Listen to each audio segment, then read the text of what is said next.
Welcome to the Who, What, Why podcast. I'm your host, Jeff Schechtman. As Donald Trump continues his devastating march, our darkest fears center on the complete dismantling of American democracy. We worry about Project 2025, about the transformation of our constitutional system into an authoritarian regime, about the end of the American experiment as we know it. But what if there's an alternative scenario, one that's deeply troubling, yet falls short of apocalyptic? What if Donald Trump's second term turns out to be less about destroying democracy and more about something we've seen before in American history? A presidency that mirrors William McKinley's Gilded Age, where corruption and plutocratic excess reign supreme, where government becomes nothing more than a concierge service for the wealthy and the well-connected. What if Trump's true ambition is simply to turn every presidential action into a personal business opportunity? From auctioning off regulatory favors to oil executives, to entertaining grandiose schemes like developing Gaza into a beachfront Riviera, to selling access to the highest foreign bidders. And what if his imperial fantasies, annexing Canada, reclaiming the Panama Canal, renaming the Gulf of Mexico, are less about authoritarian control and more about the kind of imperial overreach that marked McKinley's transformation of America from a territorial power to a global empire? My guest today, Chris Lehmann, the D.C. bureau chief for The Nation, makes the fascinating case in a recent article that Trump's frequently expressed admiration for McKinley might ironically be the best we can hope for. His ideas lead us to the idea that we may not be facing the end of democracy itself, but rather a replay of the Gilded Age, a time when the political fixer Mark Hanna did for McKinley what Elon Musk, with his unprecedented campaign contributions, seems poised to do for Trump. It's a historical parallel that offers both a disturbing vision of what's to come and perhaps paradoxically, a glimmer of hope that we might survive it. Chris Lehmann is the D.C. bureau chief for The Nation and a contributing editor at The Baffler. He was formerly editor at The Baffler and The New Republic and is the author most recently of The Money Cult: Capitalism, Christianity, and the Unmaking of the American Dream. It is my pleasure to welcome Chris Lehmann here to the Who, What, Why podcast. Chris, thanks so much for joining us. Thank you, Jeff. I very much appreciate the opportunity to discuss these issues at greater length, just because the times we're living in are so deranging and it's hard to know how to begin to make sense of them. The story that you've recently written begins with this idea that Trump is somehow fascinated by McKinley and the McKinley presidency.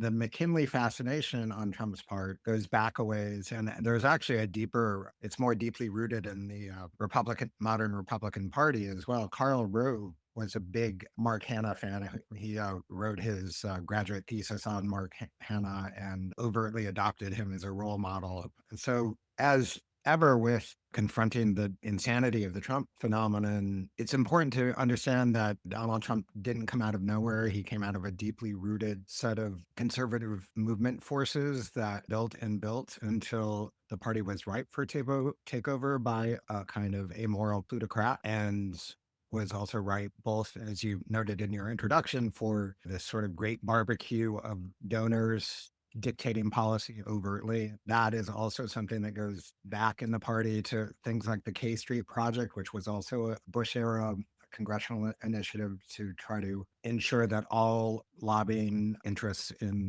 Washington followed the right-wing playbook. But I think the McKinley analogy, and it is an analogy, historical analogies aren't in any way predictive. They don't follow a clear, predetermined trajectory. But just as we are already living in an age of acute inequality and unprecedented amassing of wealth on the part of these Silicon Valley billionaires like Musk or Mark Zuckerberg, we are also watching the inevitable colonization of the money power into our political process. And in that respect, I think in my original post, I did liken Musk to Mark Hanna, but on reflection, having Elon Musk in the position of influence he now occupies is something that Mark Hanna never would have dared try.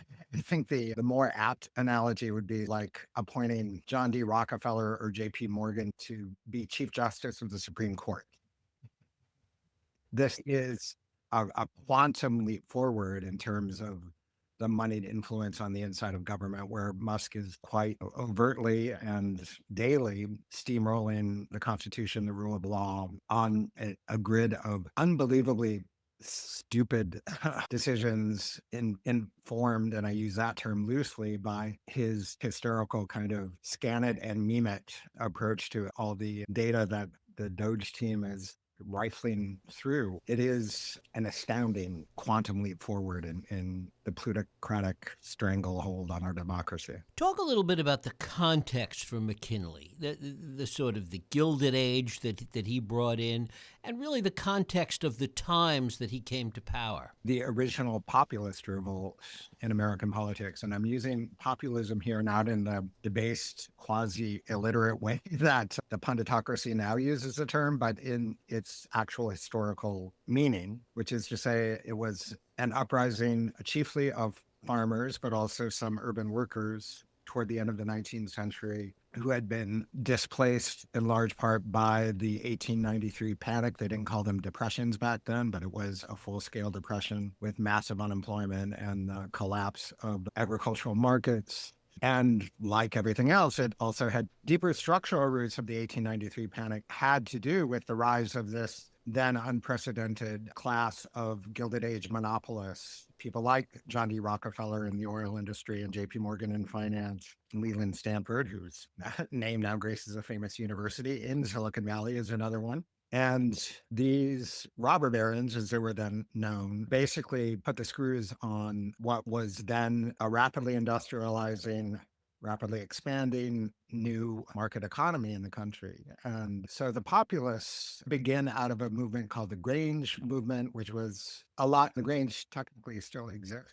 today. And it is the model for a lot of agricultural cooperatives where farmers who produce a certain crop will band together to streamline access to markets, to negotiate prices, et cetera, et cetera. And these farmers were reckoning with this new brand of rapacious global capitalism taking hold in America. They realized cooperatives aren't going to do it.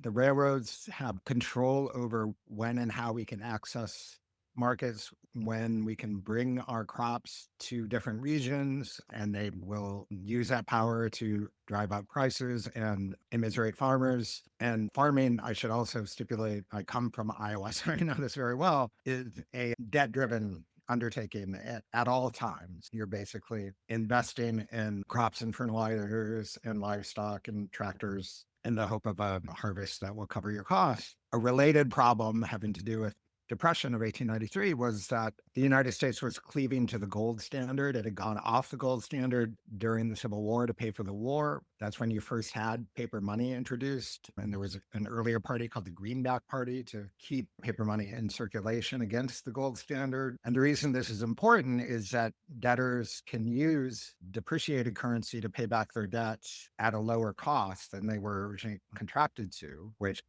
is a way of basically breaking even, first of all, and also of making sure that you aren't preyed upon by these bankers and capitalists who are enthralled to the gold standard. Come 1896, the populists had grown to the point they won, after the panic, they won a significant slate of seats in the House of Representatives and some Senate seats. And in 1896, they managed to capture the nomination for president in a movement to fuse with the Democratic Party. And so William Jennings Bryan, the great orator of the Gilded Age, at that point was in his early 30s and a relatively unknown congressman from Nebraska, gets nominated to run for president.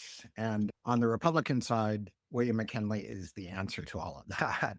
He also comes from the Midwest, but he comes from a traditional business background. He is basically, Mark Hanna is his boss. Mark Hanna at the time was head of the Republican National Committee. There wasn't a traditional campaign chairman structure back then, but yeah, Hanna basically handpicked McKinley to run and got all of these robber barons I mentioned earlier to kick in enormous, at that time, unprecedented amounts of money to fund his campaign. And interestingly, Teddy Roosevelt was the vice presidential candidate, and he was as the tradition, the attack dog who went out on the stump to really go after the populists with hammer and tongs. And if you look up his speeches from that cycle, they're nothing like the Teddy Roosevelt, who we know from his own term in the presidency. He's an ardent defender of Wall Street, of the banking industry, and is unbelievably contemptuous of the populist movement, of the working class, anything that he could tar as out of control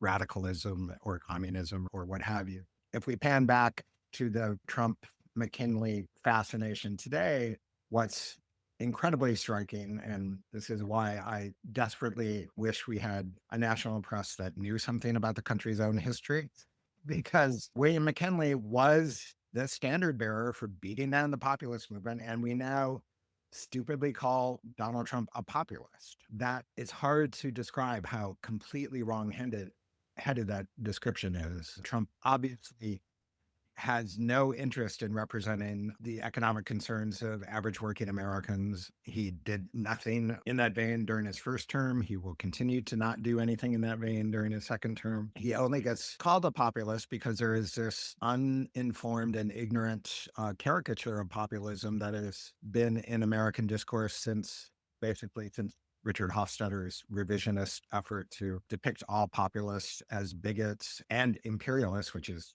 totally backwards, and profits small town reaction and quote status anxiety among an agricultural class that was being displaced by the impersonal forces of capitalism. And they become, in Hofstadter's telling, thrall to conspiracy theories, to anti-immigrant sentiment, et cetera, et cetera. And you can obviously see why that dumbed down account of populism is affixed to Trump, because he does have all of the bigotry and conspiracy thinking, resentment politics, etc. But the original populist movement was a movement to remake our political economy at a very fundamental level. So as it went beyond even getting rid of the gold standard and printing silver money, the radical populists who were at the fount of the movement actually introduced the idea of a new form of currency that was based on people's labor.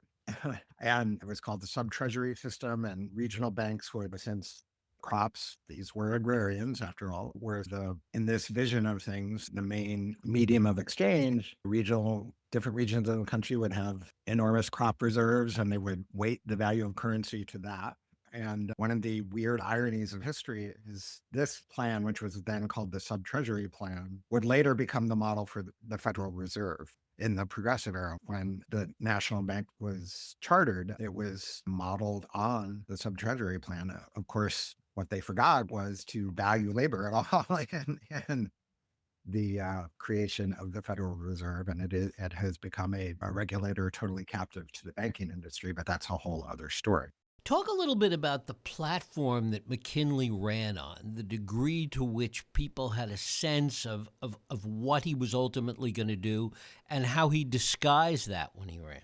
Yeah, that's a really interesting, good question. He ran chiefly, and this is another big superficial resemblance with Trump, as a champion of the tariff system, which at that point was very much in favor among the robber baron class to create, as I was describing earlier, a national market that they could exert maximum control over and eliminate foreign competition. But what's interesting is that McKinley is elected in 1896. And 2 years later, the United States enters the Spanish-American War, which is the war that, as you mentioned in your introduction, is the watershed that transforms America from a territorial empire to a global one. And McKinley initially was true to his quasi-economic nationalist principles and was reluctant to embark on this imperial errand, which eventually got America territorial control over the Philippines, Puerto Rico, Cuba, and the Hawaiian Islands. But this again is where Mark Hanna is I don't know what the literary analogy would be, but he's the real power behind the throne, let's just say. And at that point, his coterie of robber barons and big bankers are looking at global commerce very differently. America is now launched as an industrial power, and the real challenge is to get access to global markets for the goods we produce, and also to get obviously cheap sources of raw materials that we can ship back to the United States to drive down the cost of production. And so imperialism starts to look really attractive to these people. It also helps, of course, that the European continent is also racing for resources across the globe via imperial conquest. So there's a kind of game afoot for capitalists across the world right now to hammer down control of key markets and raw materials. And this becomes known in the United States as the open door policy. And like all imperial projects, it's dressed up in a lot of, and frankly, offensive democratizing rhetoric that this is the white man's burden. We're bringing a civilizing mission to these populations who are living in darkness and under the heel of other imperial powers.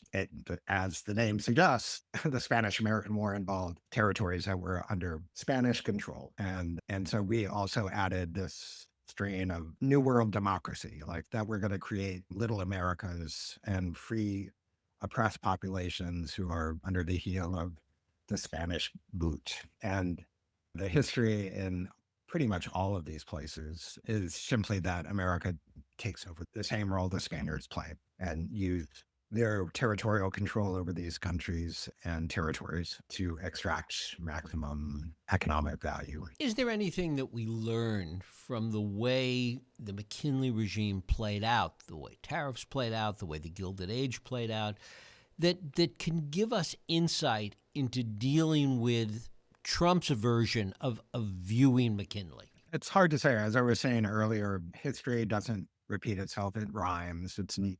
And an analogy that's perfect to our time. There are unintended consequences. Certainly, chief among them is McKinley is assassinated shortly after he's reelected in 1901, and Teddy Roosevelt becomes president. And against the TR that I was describing as Wayne McKinley's attack dog, he becomes a leading figure in the progressive movement and starts talking about the need to regulate these massive fortunes and these malefactors of great wealth, as he called them. So you have the first sort of antitrust act enforcement. The Sherman Antitrust Act was passed before TR becomes president, but he's the person who puts real teeth into it. And unfortunately, as I think we all know, TR remained a very ardent and destructive and childish and apostle of imperial conquest. So that certainly didn't change. And I think when you look at the kind of baby simple terms that Donald Trump views the world on, it is the imperial conquest side of the McKinley project that he wants to pick up on. You mentioned all of the insane proposals. I think you left out Greenland, though, which is another one. This is, I'm sure Trump takes it very seriously and thinks of it as his task in his second term is to create a legacy. And I'm sure he thinks, if I could only do what Bill McKinley did and add to the American empire and make American commerce again a globe bestriding force of, I don't know, jingoism. The one sort of caution there is that Donald Trump in his first term was notoriously averse to the use of military force. He did not visit the airbase where dead soldiers were back to this country, breaking precedent with all modern presidential administrations. The idea of, as a draft dodger himself, military conflict doesn't really sit well with him. But then again, as I was saying earlier, McKinley was also a hesitant imperialist at the outset, and the business class brought him along. Who knows? I am not prone, especially since 2016, I am not prone to forecast or predict anything. History is just too wild and unpredictable.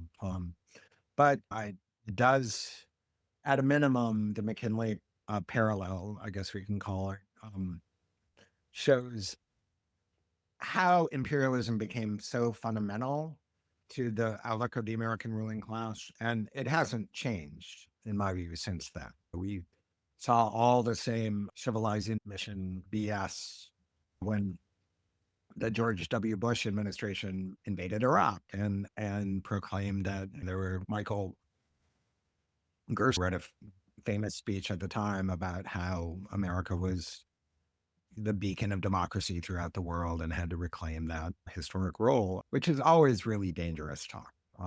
It's self-deluding. It's often racist and never works out well for the subject populations. It's interesting with the Trump sense of imperialism, it doesn't even have that patina attached to it. It's simply imperialism for imperialism's sake. No, and Trump has a very dark view of human nature in the world, right? I remember during the 2016 campaign, he said things like the world's just a bloody, dangerous place, and we have to own up to the role we're going to play. Which it's a weird double-edged sword, because at one level, that rhetoric cuts against the traditional American exceptionalism that, as I was saying earlier, is the condiment for the imperial project. But it also can readily descend into a Hobbesian war of all against all. Chris Lehmann, I thank you so very much for spending time with us. Thanks again, Jeff. I really appreciate you taking the time. And thank you for listening and joining us here on the Who, What, Why podcast. I hope you join us next week for another Who, What, Why podcast. I'm Jeff Sheckman. If you like this podcast, please feel free to share and help others find it by rating and reviewing it on iTunes. You can also support this podcast and all the work we do by going to whowhatwhy.org/donate.